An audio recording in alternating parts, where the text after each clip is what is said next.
Hello folks, it's going to be another off-the-cuff discussion today. I haven't got a script as I've had before. And I thought today I'd just sort of give you an update on how I've been doing and try and universalise that for the community. As you know, I had a bit of a bad time a couple of weeks ago. I'm feeling a bit better. It's an ongoing issue, so I'm not going to be better and then it's all over. It's going to be a constant acceptance of things as they are, because that is something that was robbed of all of us, was a foundation in truth. If you think about that, that's a terrible thing to do to somebody, to raise them from a little child to believe that certain things are real and correct and true, and then you find out later that none of that is the case. And so things that you've constructed onto that foundation collapse. Everything's gone.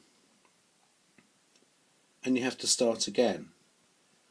And one of the worst tragedies, in my opinion, is to start rebuilding again on a fantasy or an illusion or whatever it is. We must build our authentic selves up on a basis and on a foundation of something solid, and there's nothing more solid than the truth. Even if it's painful, even if it's not what you want, it is the truth. And you can build upon that. You can go on from that. And anything you build on that foundation will be solid.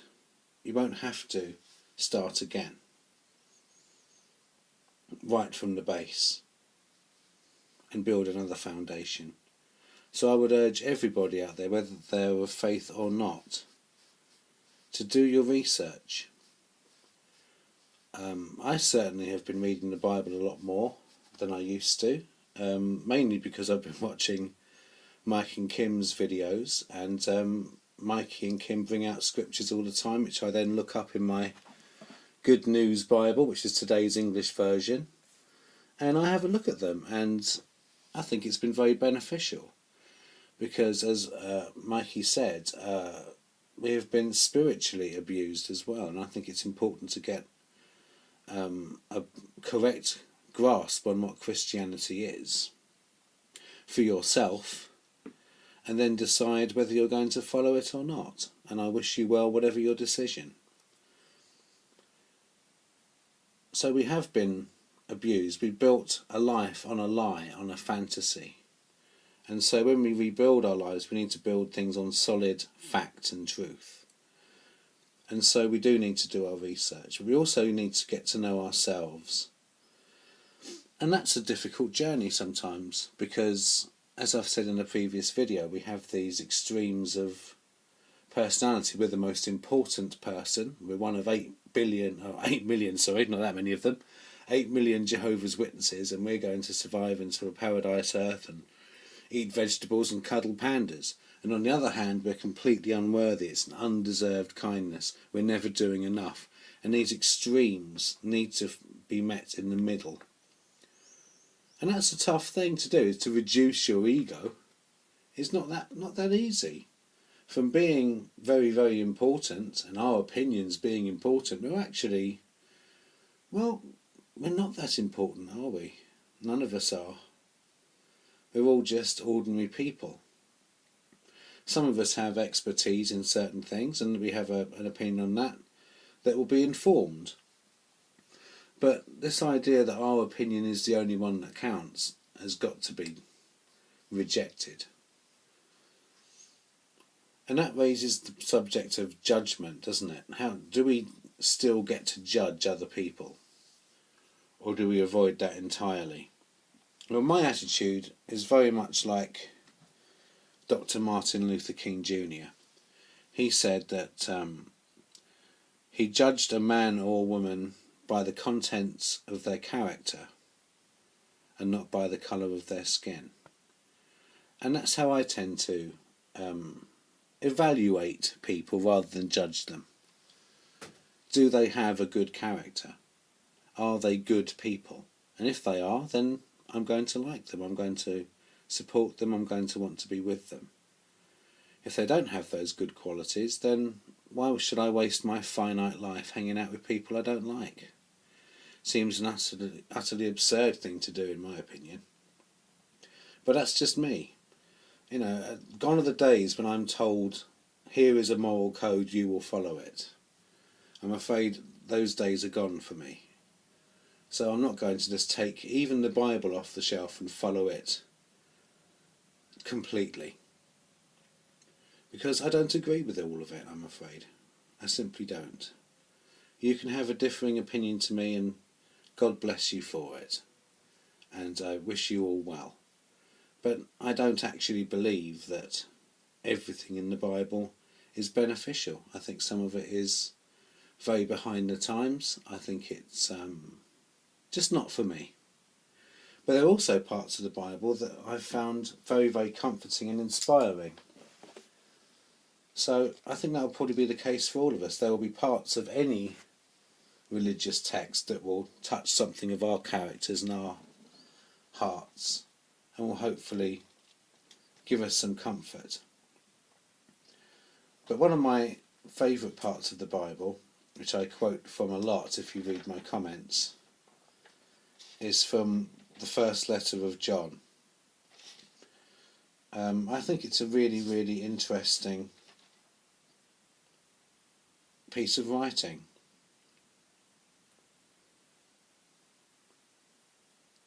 And I thought I'd quote you a bit from it, because it actually gives me some comfort. So this is 1 John 4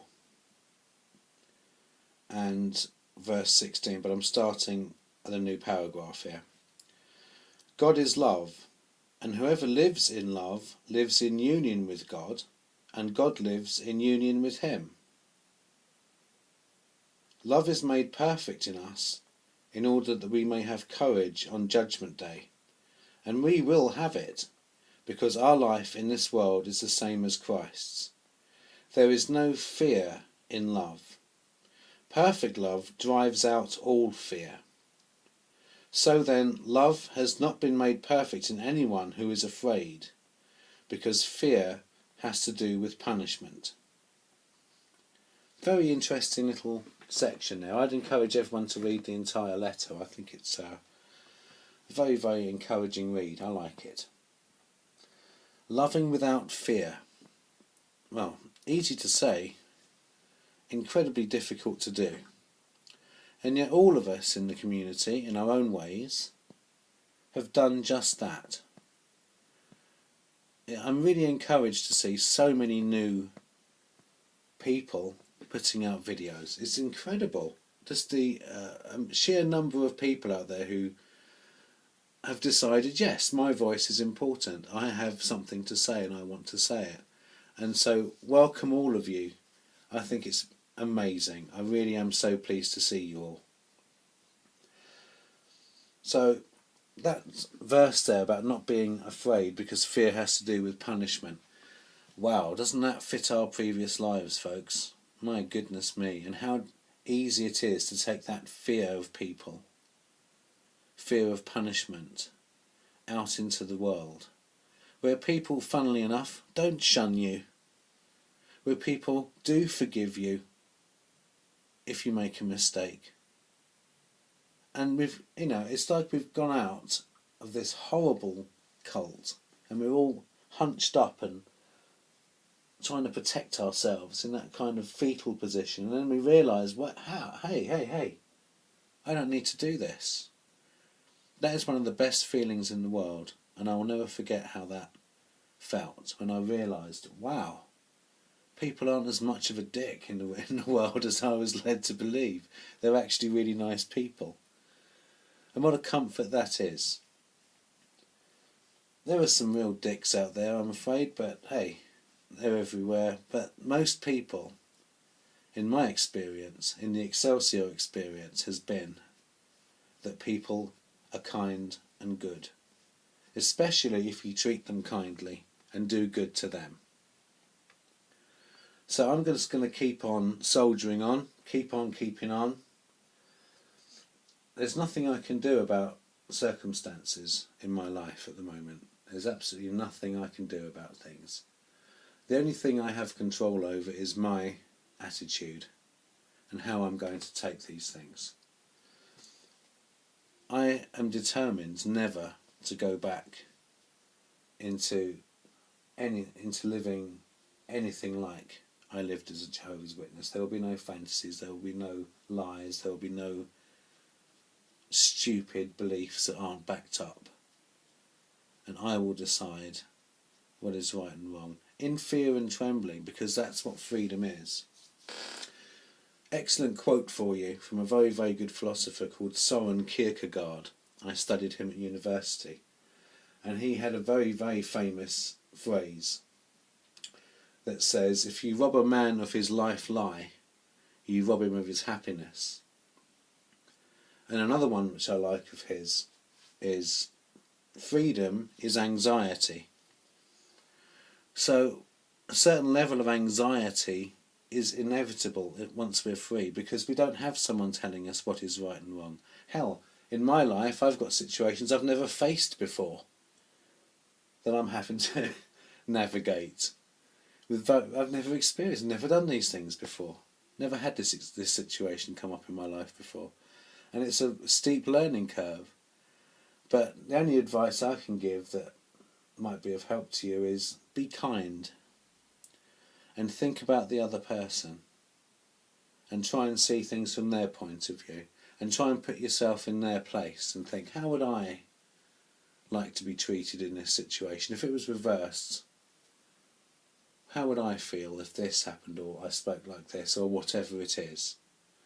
So that is pretty much a Christian ethos, isn't it? Thinking of the other person. But it's in order to help yourself as well. It's not just a giving. It's actually a more circular thing where you're helping yourself by empathising with other people. Because we do have that ability. We have the ability to feel other people's lives. And we need to do that. We need to be aware that the people out there are pretty much the same as us. And if we can do that, then we will probably be nicer people for it. So I think I'm going to wrap up now. You'll notice that I've got my Follow Kevin banner up there. That's in honour of Dude771, because he's just released a fantastic video. I encourage everyone to go and watch it. It had me laughing. I was punching the air with joy. It was just so joyous and cool and amazing. So well done, Summer. That was absolutely cool as anything. If you haven't seen her channel yet, and goodness knows I think everyone has by now because she's amazing, it's Dude771 on YouTube. And go check out that video where she's a one person protest and she's got a sign saying "Follow Kevin," and it's just before before they've seen the video with the bunker, so they don't know who Kevin is. It's just so cool. I loved it. Really brought a smile to my face. That did. That was brilliant. There's so many new YouTubers, so many cool people out there. Of course, another shout out to Something Found. Amazing woman, really, really cool. And of course, the dear Denise Hedberg 66. I absolutely think she's a lovely lady, and I think everyone would benefit from listening to her videos. She's such a sweetie. Okay, well, peace be with you. Excelsior!